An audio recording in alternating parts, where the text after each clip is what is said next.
Hello, welcome back to the Weapons of War podcast. And as usual, I'm your host, Eden Tronde. We are continuing with our series on parenting, which I started the other week. Again, we are picking up from that article, the guiding article that led us into this discussion, which was published by the Telegraph. It stated that your child doesn't have special needs, they are just naughty. And the kicker to the article is that our insistence on explaining our bad behavior with a diagnosis has trapped unruly children in a culture of excuses. Now, before you jump to any conclusions here, just to recap, is that the author from the article notes that yes, there are children, various children that need special education needs. Okay, but she also noted that so many naughty kids or unruly kids have been diagnosed as have been treated as if they need special needs, yet actually all they need is discipline. But because of the culture that we've created of excuses, anything a child does has now been or is now being excused under the guise of disorder this, disorder that. Now everything, even bad behavior, has become a disorder of some sort. Therefore, leaving children not disciplined at all indisciplined. And the parents are hands off because everything now is being medicated. So the argument here is not that there are no children with special needs. There are there. But does every child have a special need? Especially does every unruly or indisciplined kid have a special need? Or there is some laxity somewhere by us the parents? Have we relaxed a bit in terms of disciplining our children that we are explaining out every naughty bit that they do? That was her argument in this article. And I tend to agree to that. But um, before we get any further, we have to ask ourselves, how did we reach here? How did we reach to a place where some of the bad behaviors, some of the naughtiness that we even see in kids today is being diagnosed as a disorder? I think for me, this is a personal opinion. I think for me, it started when we started to drive, and it's not that it doesn't exist, it does exist, but when it started to drive this whole mental health this, now I'm speaking especially for Uganda, mental health, now everything is mental health. Mental health has become such a delicate subject that you can almost not call out anybody on anything because hey, you may cause them mental health. You can't call out someone else who has missed a step here. You can't call out a child who has performed badly. You can't call out a naughty child because hey, you cause them mental health. Mental health. You have to keep low. You have to keep your voice low. You have to handle them with care. We are as if walking on eggshells, not even only with our children, but almost in society as a whole. Now, if with adults we are walking on eggshells, what about the children at home that we are raising? Anything now can cause mental health. Anything, this can cause mental health. That can cause mental health. Of course, we've seen the headlines. The headlines are such that there's this that 14 million Ugandans mentally sick. That was the new vision. Then there's Observer. One in four Ugandans fighting mental illness. Then there's 30% Ugandans have mental disorders. So we've seen all this mental, the effect of all that mental health has been a culture of hands off. Please, you may call someone mental health, you may call someone mental this, you may call someone mental that, even it has filtered through our parenting methods. We are raising kids with this consciousness of mental health, it may drive them crazy, may do this. So, and with that, for me, it has led to us diagnosing even stubbornness as a disorder. You can't address stubbornness of a child or notness of a child because, hey, you may cause them this disorder X disorder or disorder Y. You get. And out there, even the disorders are so many. This leads me to this article I read on the uh, uh, Daily Monitor on Monday, August 10th. The headline: at least 25% of learners miss school due to violence. The experts, you see, violence. Oh, I don't, you know, my mental is mental health there? Yes, it's there, but I think lots of stubbornness or lots of bad behavior is being swept under the carpet of mental health, therefore creating a culture of excuses, no responsibility, no accountability. Because what? But they are mental, breaking down because the mental. So everyone is walking on eggshells. because the subject now is a national matter. Anyway, the article says at least 25% of learners in Ugandan schools miss school due to violence, according to a report by a lecturer at Makerere. Eddie Joshua Rakia, a professor of social work, children and youth, says corporal punishment tops the list of forms of violence meted out at school. Corporal punishment. Again, I talked about the phrasing of these words. That getting really my hand or my slipper and you beat someone behind, a kid who's stubborn, who has consistently refused to complete their homework, who is disturbing, and you get a slipper and hit their behind. They are bad. Now it's corporal punishment. It's violence. You get now when you think violence, that's violence. You think of these gangs. You think of Tifes, so they're lumping that together with the violence perhaps of criminal gangs. You get, but I think for me it's so much to do with our wordplay. They call a certain means of discipline corporal punishment, which makes it even sound so ugly, so weird, so ancient, that it's so barbaric. But yet, in actuality, yet, is beating, spanking someone's butt bad? I'm not saying get a belt and hit someone all over the place, you know, like mob justice people usually. No, I'm not advocating for that. I'm advocating for discipline of children. There's a way now that has been criminalized, corporal punishment, corporal punishment. Now children are missing school because of corporal punishment, corporal punishment. But we are going to see the effect of this. Anyway, also UN came in and told us that 1 in 7 of 10 to 19-year-olds live with a diagnosed mental disorder. 1 in 7. So when you read about all this disorder, children are missing school because of this, mental health. What does it cause? What does it cause? It causes parents and teachers and everyone to take their hands off the children. No, now we are almost Bluetooth parenting. Are you okay? Are you okay? Because any coming close and reprimanding the child and calling them out, you've missed a step, you shouldn't behave like that. If it means to get a slipper and hope they are behind, no, that's violence. How did you speak to them? That you cause them a mental breakdown. That's what we are being preached to. We are being preached to positive parenting, that you should. And for me, I give it to these guys, that the entities that come up with these things, when they tell positive parenting, like I mentioned in the previous episode, positive parenting, they coin cash phrases or word plays that you cannot exactly argue against. If someone says we are promoting positive parenting, and you're like, no, that's wrong. You can't even argue against it. You can't. So if you argue against positive parenting, are you for negative parenting? If you argue against Planned Parenthood, do you mean you're for reckless parenthood? If you argue against building back better, so you want people to not to build or build back worse?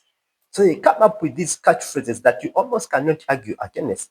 And I'm not calling for arguments, but the things, look at the implementation of those said catchphrases or campaigns or policies.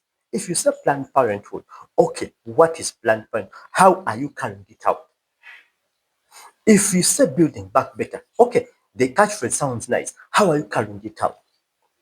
If you say positive parenting, good. How are you carrying it out? And what are the results after your positive parenting? If you're saying our parenting was negative, so this positive, how is it being carried out? What are the results? This positive is promoting hands-free parenting. Keep off. No beating. How you speak to your child, how you look at them, how did you respond to their question? Whatever they ask for, it's like the kids are now the kings. The kids are the ones taking over our homes. The parents' authority is being trimmed and trimmed and trimmed under these so many mental health. So you can't train off a child because you fear you're walking on eggshells around them. And mainly because of what has been pumped into your head. 1 in 7 have been diagnosed with mental disorders. In Uganda, how many? 14 million Ugandans And you don't want your child to be part of that statistic. So what will you do? You have to follow these things of positive parenting. Now this article I picked from what? From the New Times. Majority of Rwanda parents still use harsh discipline against children. Harsh discipline. You have to get in there and find out what that harsh discipline is about. And we also have to look at their children. How are their children like? Before you call something harsh, harsh, harsh, and this that they call good, we are going to see the results of this that they are calling good parenting, positive parenting, the results of it. Those nations that went ahead of us, they are starting to reap the benefits of this positive parenting. And we are going to see what it's like. The article says 6 in 10 Rwanda parents with children under 6 still use corporal punishment or other harsh discipline methods. As situation experts say, risks harming children's development and mental health. You see? Yeah, corporal punishments and other harsh discipline methods. So you risk to cause mental health and harm the child's development. Therefore, what happens? You start to try to tiptoe, you start to tiptoe around your child. And what happens to the child? You start to excuse naughtiness, you start to excuse stubbornness, you start to excuse bad behavior. You start to perhaps think, my child is like this because they have a disorder, they have disorder, that. And you start to medicate your child, and Big Pharma makes profits. Because just getting a slip and hoping the child's behind is now a corporal punishment. Calling out a child for their bad behavior is now harsh discipline method. It's a harsh discipline method. And you see, this sort of culture of again trying to, this mental health, this has led to certain things that are unacceptable in my world. First, when we grew up in school, if that's especially now speaking about sports days, you know, when a sports day came up, you knew it was the top 3 that were going to be rewarded. Top 3, first, second, third. Even in terms of our houses, we knew the top house, the second, and the third. The rest, thank you for your participation, go home. Today, every child is a winner. If there's a sports day, every child is like a medal go around. Everyone gets a medal. Everyone is a winner. Everyone. What kind of world are we preparing our children for? When we are showing them that every time they participate, they win. Every participation, that even the person who has come last, they have gotten a medal. You get what kind of world is that we are preparing them for? They should know that in the world they are going in, they are winners and they are losers. I'm a bit privileged that my kids love sports to a certain degree. That at times, we've watched the Olympics together, we've watched football together, and they see that the Premier League season starts with 20 clubs competing, and at the end of it, only one gets the trophy, and these players get the medals. The other players go home, not even the top 3. No, one gets the Premier League trophy, and and you know, and they see the Olympics. Only the top 3, and if it's things like 100 meters or even uh, even the marathon, where there are so many participants, only the top 3. The rest, thank you for your participation, go home. So you prepare them for a world that they are going into, to know that, yes, you have to put in this kind of energy, you have to put in this kind of passion, this kind of work to be among the top. The world we are preparing our children for is not a merry-go-round that everyone wins. Everyone wins. Whatever I take part in, everyone wins. So for me, I'm not even into that culture of medals. Everyone, medals, medals, medals. Because hey, if you don't give the child a medal, they will suffer mental health. They will think they are losers. If they think they are losers, that's down to their parents. Again, to the parents. No, I tell you, you're not a loser. I think just pull up your socks if you want that medal next time. You have to work harder. You have to train like a beast to win that medal. Okay. But it's not like you just, be a couch potato and then get off your couch and go and pick up a medal. Okay. And then, of course, there are the bits of positions. We studied in school where you knew your position. From that, you knew the best students, you knew them, it was so and so, so and so, and so and so. Those are the top students in class. And whenever you had a difficulty, you knew where to go. If you feared the teacher or the teacher then was not accessible, especially during preps and all that other reading, you knew the students to go to, because you all knew, because when the marks come out, those are the top students. Yes. Now today, no positions, because that and who comes last, when they see that they are the last, or they will suffer mental health, they will suffer mental health. But the world is not like that. The world shows you go put in your bid or apply for that interview, and you don't even make it past the first round of interviews. If the interviews has like 5 stages, you don't make it past the first. Like the Olympics, some people don't make it past the first hits. If it's 200 meters or 100 meters, some people don't make it past the hits to go to the final. So we need to prepare the children for the resilience that is required in the world they are going into. Not these things of pampering, walking around the edges as if the world is going to owe them any favors.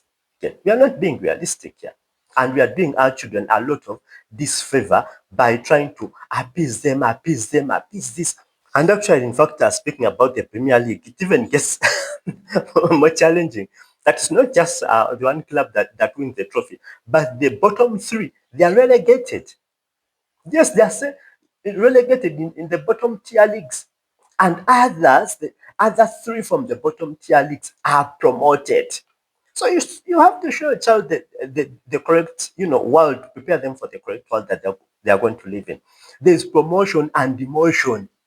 If you don't show up, if you don't turn up, you don't stagnate. Just you could be demoted, you could be fired from a job again.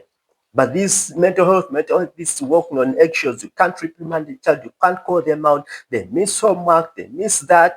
They want to always be on places, they want to go, whatever they ask for, you want to give, you want to deliver. You feel on pressure to appease your child. What's that? Like I said earlier, that the people who are promoting these things, who are promoting this hands-free kind of parenting, for me, I call it hands-free kind of parenting, you know. And hands-free doesn't mean that keep your hands on the child. It's like we use the idiom of, all hands on deck, which means attention, okay? All effort is required. When I say hands-free, that means almost no effort is required of the parents. Bluetooth parenting. Be off the child. Just look at them. Just observe them. Be off. The people promoting these so-called narratives do not love our children. I keep saying that. They do not love our children. Actually, they promote these narratives so that we may get off our children and look at everything as a disease or as a disorder.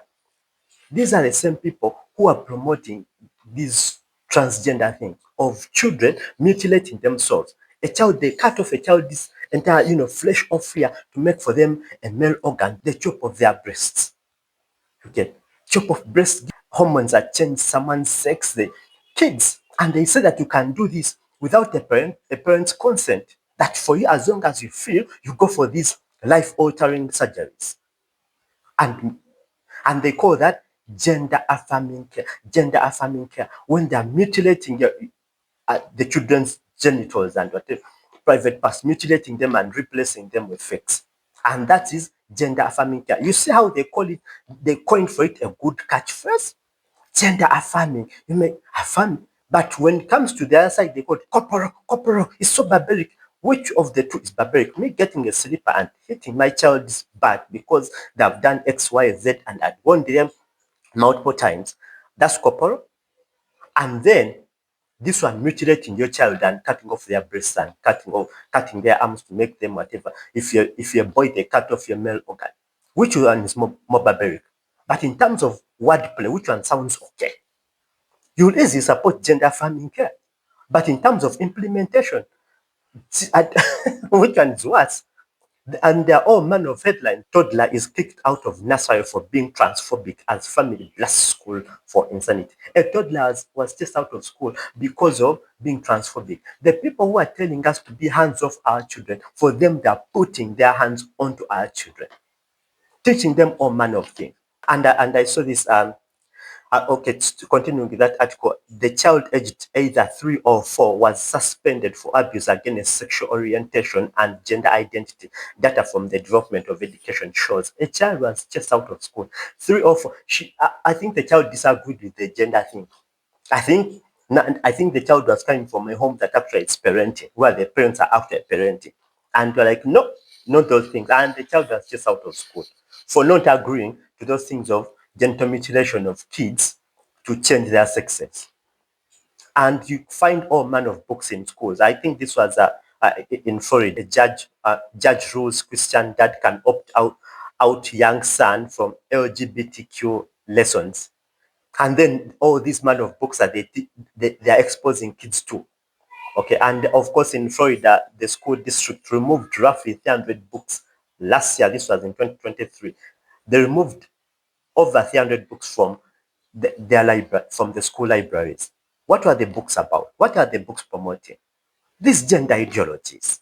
So the people who are preaching this positive parenting, get your hands off the child. Please, almost parent from a distance. For them, they are meddling the affairs of our children. And because we have not disciplined our children to even know what's right and what's wrong, we are tiptoeing around various subjects, and even discipline itself, we are tiptoeing around it. These people are swooped in like the SWAT team, taking over our children, exposing them to this, exposing them to that. And in schools, you get the schools which are saying, don't discipline, don't, hey, corporal punishment, corporal punishment. For them, they're walking in there and spreading this kind of agendas, exposing our children to that. And stand up to them, they thought like it's just out of school. You get. So I think as parents, we need to stand up and parent. We need to stop falling for all these agendas, couple this, couple this. These people spreading these agendas don't love your children. They want to kill them. You can't tell me a person who gets a child and they chop off their breast and they tell them you don't have to inform your parent. That person loves that child. They don't. And gender affirming. Let's look at the effects, because for me, I always believe that we need to judge every wisdom by its results. So what's happening in the US today? I want to stop here and so that you may watch this clip by this gentleman called Patrick Bet-David. Look at this clip about the Gen Zs in the US. And this clip was, I think, uploaded in December 2024. Because these countries went ahead of us with these positive parenting policies, these are the results they are reaping. And these are the kind of results they want us to start reaping. Watch the clip. New statistics. Do you know what % of Gen Z workers claim they experience burnout at work? I get scheduled for 25 hours a week. I'm literally about to quit. Not 20%, not 40%, not 80%, not 90%. 98% of you experience burnout. Every single day, go and work somewhere and do that 5 times a week? How? You're in your early 20s. Watch this. 23% face unmanageable stress and 48% feel drained. According to a Cigna survey, Gen Z is the most stressed generation of all time. And by the way, according to 1,000 leaders that are hiring people out there, watch what they said. This is employers talking about Gen Zers. 6 in 10 employers reporting firing recent Gen Z college graduates within months of hiring them. 1 in 7 employers indicated they may refrain from hiring new graduates next year's unsatisfactory performance. 75% of companies said some or all of their Gen Z hires were unsatisfactory. 50% reported that Gen Z workers showed a lack of motivation, and 39% of Gen Zs lacked communication skills. 46% noted a lack of professionalism. So you've seen the data. It's not a good picture at all for any parent who's falling for these agendas. The most stressed generation of all time. Stressed. They are stressed because they are not raised to be resilient. Any sort of challenge that comes their way stresses them. Again, 98% experience burnout because they are not taught to stretch a little bit. That's why they experience this kind of burnouts.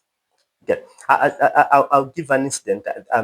I used to take my girl for swimming training. So one of those days, she's trained so hard. She trained, and at the end of it, and when they are training, for me, I'm not involved. I just sit them. I told them the coach's word works here, not mine. So after they train, they go through all the swimming things. The coach asks her to do 10 reps. I was shocked, truthfully. Whereas I thought the car was so tired, she was done, worn out. I think they trained for about 1.5 hours. I thought she was really done. But the coach asked for 10. According to me, I thought she was worn out. But I sat at the back. I'm like, no, I'm not interfering with that. To my surprise, the girl pulled off the 10. She pulled off the 10. Yes, tired and panting and what, but pulled off the 10. I'm saying that, I'm not saying that's the perfect, and we are all on a journey, but try to teach your children to push themselves a bit, create these resilience muscles that any sort of challenge they come across in the world is not a full stop, is not stressful, that I can't do this. Now look at those Gen Zs in that clip. 6 in 10 employers reported firing Gen Zs, recent Gen Z college graduate. 6 in 10 employers have fired them. Unsatisfactory performance, lack of motivation, lack of communication skills, lack of professionalism. That's the generation, because they've been raised like that. I don't blame them, I blame their parents. There's so many people want to blame the Gen Zs. For me, I blame the parents. How did you raise your child to be like this? They can't even hold down a job. And you've had, of course, you've had this bit that has been called, he also mentioned this, helicopter parents are co-piloting their adult children's careers. Helicopter parents. You see how it sounds cool? Helicopter parents co-piloting their adult children's careers. I don't want to be co-piloting an adult child's career. If a child gets a job, go apply for a job. You've seen it, look for a job, look for whatever you put your hands to do. You can seek for guidance, but I'm not co-piloting. Sitting interviews with you. Assignment from work, I'm there. No. That truthfully for me, that's an indication of a parent that has failed. Guidance, yes. But if I'm doing the day-to-day, sitting in interviews with you, no, that's wrong. Mom and dad are calling up hiring managers, applying for jobs on their kids' behalf, and even knocking just off screen on Zoom calls. Is that good? That's an indication of bad parenting, that you never did something right. You as a parent, did your parents do that for you? Or you think for you care so much? No, they parented you to a level that you matured, that you're able to do those things by yourself.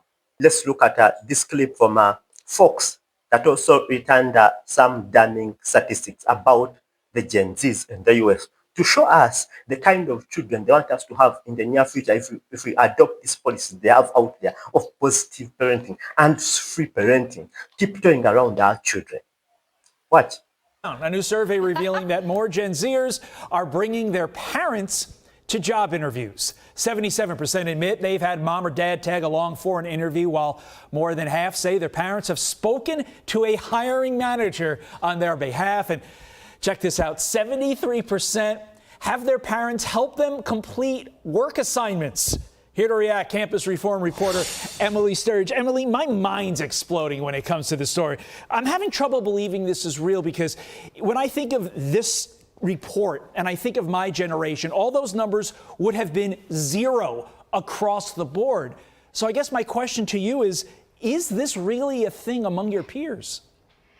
I'm a member of Gen Z. I personally witnessed some of these behaviors among my peers, but it's not just me saying that. Another survey of over 700 hiring managers actually found that over half of them had witnessed these behaviors. Said that interviews that they had with Gen Zers, they found unprofessional behavior, they found lack of preparedness. So it's really hard to have sympathy for a generation that is really showing these behaviors in interviews. I mean, the reality is Gen Z is entering into a pretty tough job market. Just 12% of Gen Zers leave school, graduate school with jobs secured, and then 60% of them remain unemployed after graduation. But like I said, it's hard to have sympathy for a generation that is showing these behaviors in job interviews, bringing their moms to interviews, having moms call hiring managers. I don't think that if you show those behaviors, you can expect to clock in on Monday.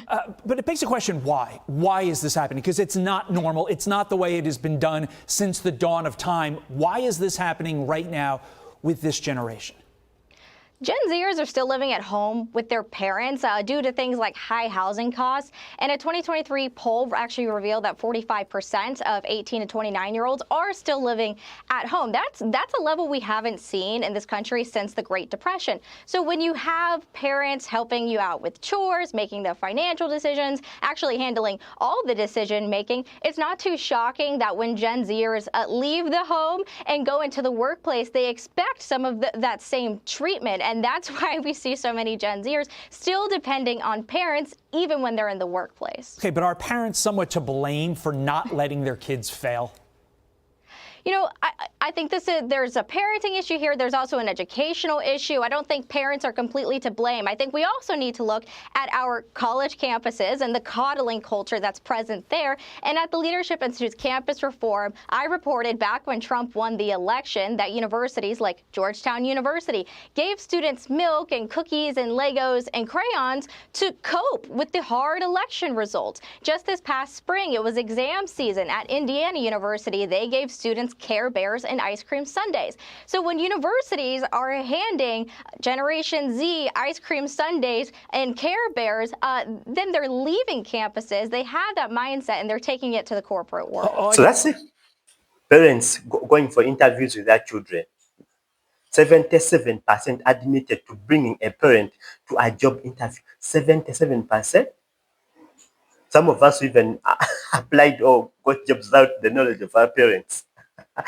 53% parents spoke with a hiring manager on behalf of their children. What's that? Maybe if a hiring manager is your relative and you want to get a placement for your child, okay, that could be understandable. You want to get a placement for your child to start working. But even if you help them get a placement, after that they should be able to hold their own. Parents helped complete work assignments. I cannot help you complete work assignments. 73%. That's poor parenting. You're the parent who is helping you to complete your work assignments. You are completing them yourselves, but then your children will need your help to complete their work assignments. Something's off. You get. And I agree with what the anchor said. The anchor said, my mind is exploding when it comes to this story. I'm having trouble believing this is real, because when I think of this report and think of my generation, all those numbers would have been zero across the board. Me too. That means our parents did something right. Why do we have these numbers today? It's because we are not doing something right. But we are following these positive parenting things. Because of mental health and challenge and resilience you want to build into your child. Oh, positive, be positive. No, if a child has performed poorly, truthfully, I'll tell them the truth that yes, I love you, because my love for you is unconditional. I'm your parent. I always love you. But the things, I'm not proud of the results. Me loving you and being proud of you, I know that they're not the same. You get? So I can love you without being proud of the results. But oh, I'm proud of you. I'm proud of you. Because you may cause mental health. No. It's not mental health. It's preparing the child for the world that they are going to live in. The lady mentioned that these people that are at campuses. So imagine a campus where that after, that was Georgetown University in 2016 after Trump had won. They gave milk, cookies, and Legos and crayons to students. This is a university.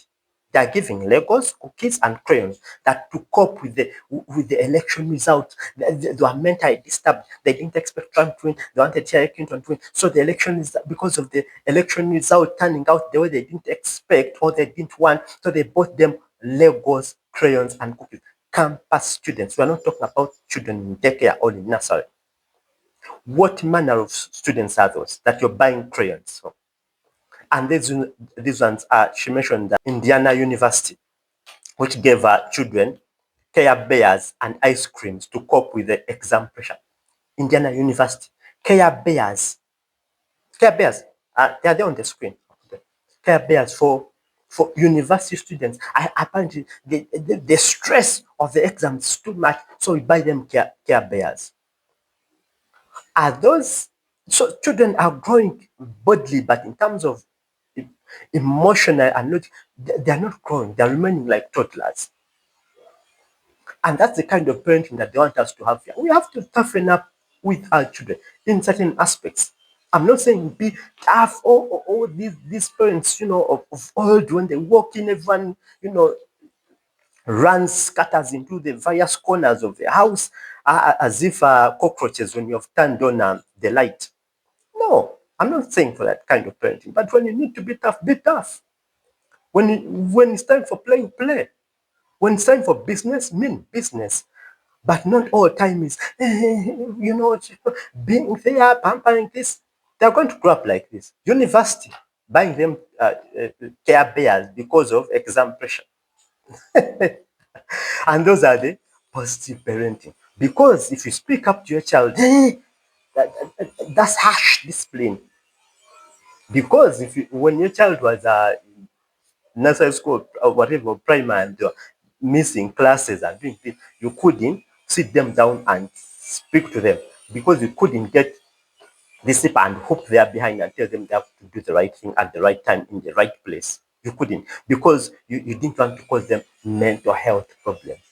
Now you have a mental health problem on your hand. Helicopter parenting. While you're doing other things on your own job, holding it up, now you have an extra job to do for a mature person. 25. That helicopter parenting. Anyway, I will do one last bit on this parenting series to give us one example I really, really admire in terms of parenting. What this gentleman, or I should say parents, what they pulled off was phenomenal. And the example is the one that the entire world knows. But it's what I will look at in the next episode. All right, till then.